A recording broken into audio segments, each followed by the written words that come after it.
Quando eu era criancinha, eu já pirava que eu ia ser veterinária quando eu fosse adulta, né? Assim, cá estou eu hoje, ainda bem, realizando um sonho da minha vida, mas eu tô contando isso para vocês porque tudo começou ali quando eu acompanhava as consultas dos veterinários na chácara dos meus pais, que a gente tinha, ou sempre teve muitos animais por ali, e os veterinários eram ó concurso, estavam lá toda hora, apareciam a todos os minutos e tal, e eu já desde pequena gostava muito de ficar acompanhando eles ali.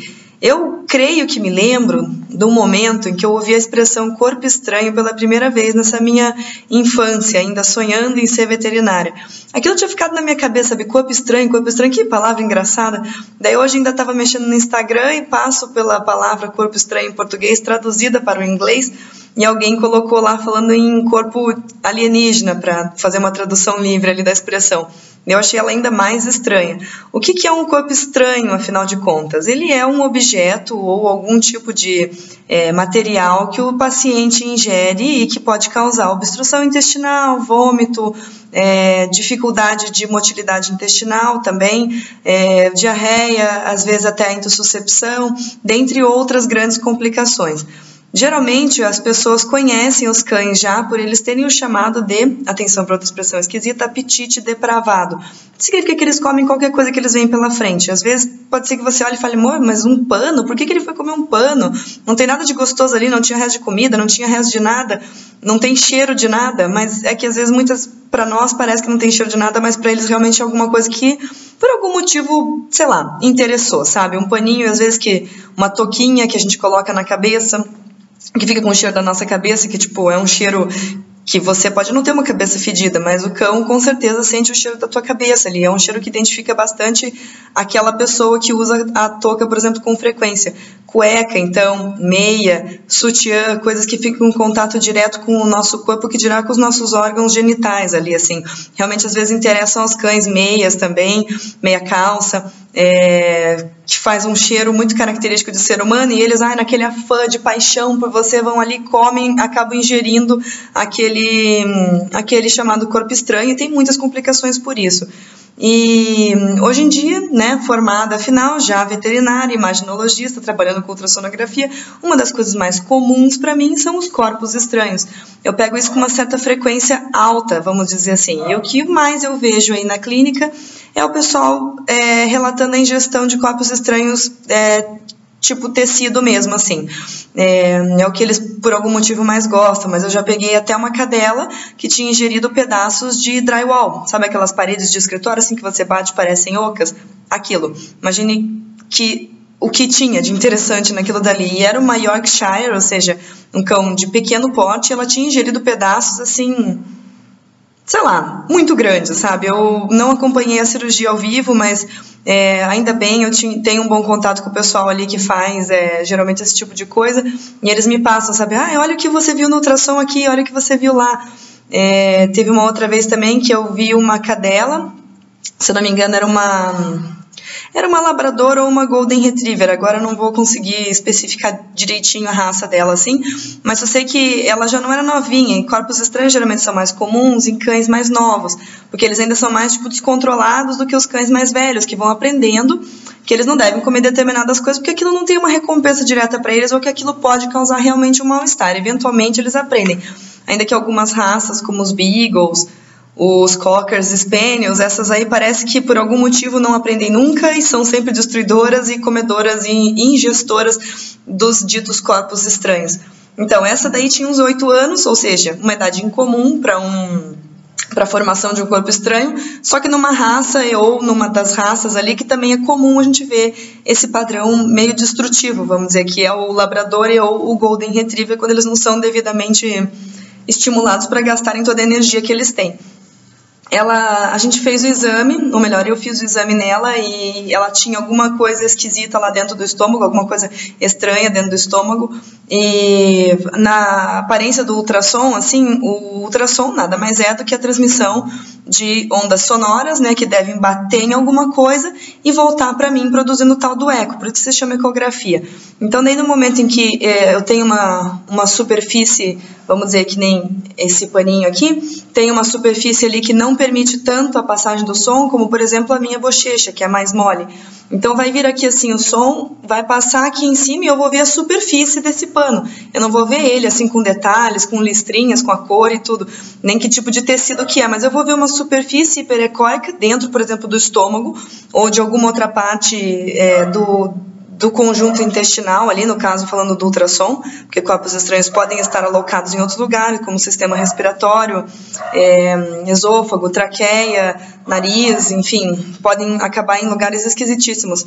No caso de criança, se eu não me engano, também podem acabar dentro dos ouvidos, às vezes que a criança pode acabar colocando um também corpo estranho ali dentro, enfim. Mas eu vi essa superfície hiperecóica lá, ou seja, hiperprodutora de eco, né, que fazia uma superfície de uma linhazinha branca ali, e estava dentro do estômago da cadela, não tinha progressão, a motilidade estava parada do estômago, assim, completamente, a cadela tinha um histórico realmente de estar vomitando, e era conhecida essa, vamos dizer assim, loucura dela por comer coisas esquisitas. Eis que abriram e descobriram lá dentro dela capinha de telefone celular, não só uma como 2 ou 3, a roupa de quando ela tinha sido castrada, aquela roupa pós-cirúrgica de quando ela tinha sido castrada há tipo 8 anos atrás, estava lá dentro ainda, dentre outras muitas coisas que se misturaram num bolo gigantesco, que assim, a princípio, só por exemplo aquela uma capinha não tinha causado nada, a capinha do celular, só aquela roupinha não tinha causado nada, mas conforme elas foram se misturando ali dentro, elas formaram um bolo tão grande que não conseguia mais passar do estômago para o duodeno e para o resto do intestino dela.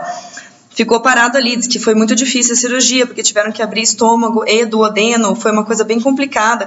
Me lembro de ter acompanhado o pós-operatório, ainda fez reação inflamatória ao fio de sutura, que foi usado no subcutâneo, na pele. Então, assim, foi bastante complicado, foi bem difícil.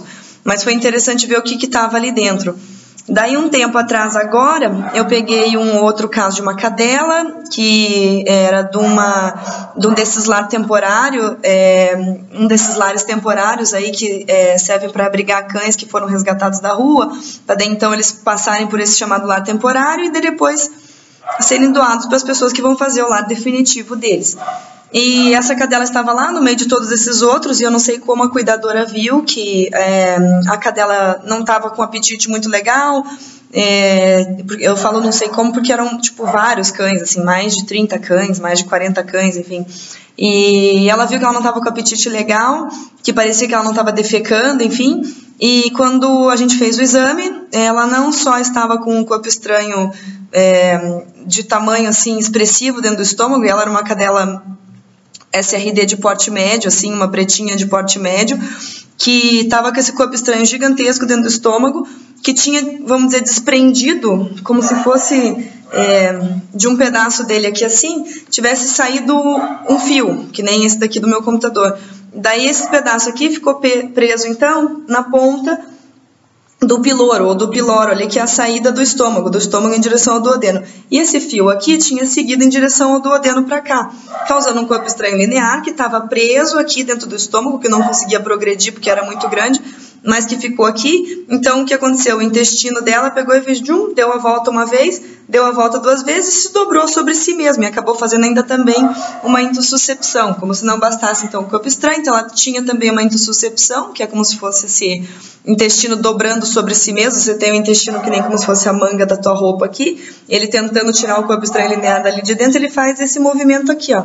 Então ele dobra um pedaço da manga do intestino sobre o outro, e esse pedaço que fica ali embaixo, comprimido por esse intestino aqui, pode acabar necrosando, morrendo, o que foi o caso da alça intestinal dela. Então ela perdeu um pedaço do duodeno, que é como todas as partes do intestino, ele é uma região muito importante, mas ele realmente está localizado numa topografia mais complicada para acesso, para retirada, para o pós-operatório, tudo, e também teve que abrir o estômago para conseguir tirar aquele corpo estranho maior que estava preso lá dentro. Deu bastante trabalho, assim, e o que eu vi da foto depois, eu não conseguia nem reconhecer também o que era, porque ela tinha um histórico de já fazer ingestão de objetos diferentes, assim, já fazia um tempo.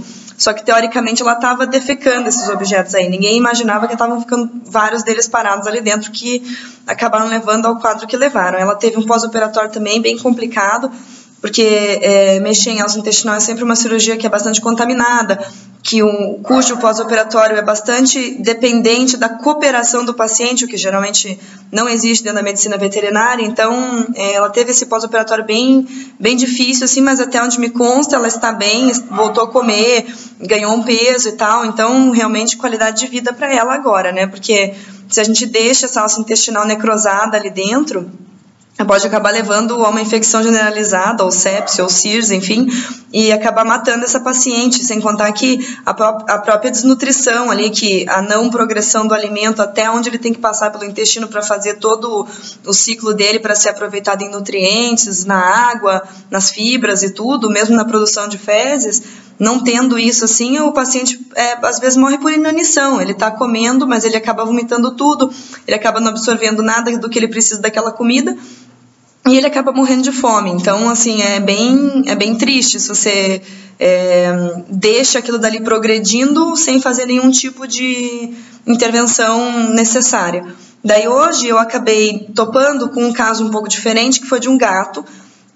Os gatos, eles têm um pouco mais, vamos dizer, menor incidência, na realidade, de ingestão de corpos estranhos. Os gatos geralmente brincam com as coisas, mas eles têm um apetite mais seletivo, ou menos depravado do que os cães. Então, geralmente, eles brincam com as coisas, mas a não ser que acidentalmente eles engulam, eles não engolem as coisas que eles estão brincando. Eles gostam de brincar com fio, com coisa pequenininha que fique chacoalhando lá para eles poderem ir brincar naquela ponte como se fosse uma presa. E o que acontece é que, às vezes, como eles têm todos os dentes feitos para comer carne, ele tem todos os dentes pontudinhos. Então, a chance, às vezes, de algum pedaço de fio enrolar nesses dentes e ele acabar naquela confusão de tentar tirar engolindo e ficar preso na garganta, e daí isso, às vezes, dependendo do tamanho, ir até ao fundo ali, chegar em sistema gastrointestinal, são razoáveis, vamos dizer assim, mas eles engolirem inteiro é um pouco mais incomum. Mas hoje eu peguei um caso desse, assim, um gatinho, hoje mesmo, agora de tarde, um gatinho que a pessoa está com ele há 2 dias, desde que ele defecou uns dias atrás, parecia que ser com uns pedacinhos de fio, e daí a gente fez o exame de ultrassom nele hoje, e estava lá um corpo estranho linear, assim, facilmente detectável em porção final, ou em porção distal de duodeno descendente ali, bem onde ele vai fazer a curva, assim, para começar o restante das alças intestinais ali de sistema delgado, assim, que é um lugar meio comum, vamos dizer, também de prender, porque o intestino fica fazendo curva ali dentro. Claro que todos os lugares são passíveis de ficar enroscado, mas você tem como se fosse estenoses naturais de algumas partes da alça intestinal que podem predispor que nem eu falei antes ali do estômago, piloro, saída do estômago, começo de duodeno, saída de duodeno, restante de alça intestinal. Então, estava bem num lugar meio comum, vamos dizer. O paciente estava com bastante sensibilidade ali no exame, ele diz que a proprietária, a pessoa que está com ele agora há 2 dias, relatou que ele não estava se alimentando direito, enfim, estava desconfortável mesmo. Ele estava com um pouquinho de peritonite ali também na região, linfonodomegalia também por consequência disso. Então, assim, casos complicados, sabe? Mas que não deixam de ser curiosos, porque a gente fica pensando assim, o que será que estimula, né? Que nem o gato, eu entendo que seja meio acidental, assim, a ingestão de corpo estranho não como uma coisa esperada, comum. Agora, cães, assim, que fazem umas coisas, nossa, tipo, inacreditáveis, assim. Eu acabei vendo na conta de alguém do Instagram também, um outro cachorro que comeu aqueles pedregulhos, assim, de fundo de rio ou de praia.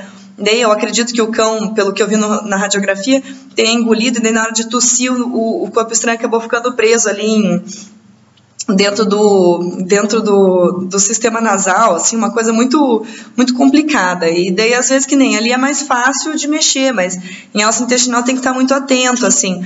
E é uma situação bem delicada também pro ultrassonografista, mas que não deixa de ser aquele desafio, assim, que dá gosto, sabe? Que dá vontade de tentar. Esse é o Diário de uma Ultrassonografista Volante. Meu nome é Fernanda de Maia Assunção. Se você gostou desse vídeo ou dos outros, assista os outros também. Dê um like em todos que você quiser e puder. E não deixe de seguir meu canal sempre que possível. Eu vou estar colocando casos diferentes ou novos e que valem, de repente, a gente tentar discutir e estimular o conhecimento. Se vocês quiserem, me sigam no Instagram também, que eu vou colocar o vídeo desse corpo estranho linear lá. É @ultrassom, com 2 S e M de mãe no final, @ veterinário, sem acento. Então, @ultrassom.veterinário no Instagram. Eu vou colocar o vídeo do que eu tô falando para vocês aqui hoje. Até a próxima!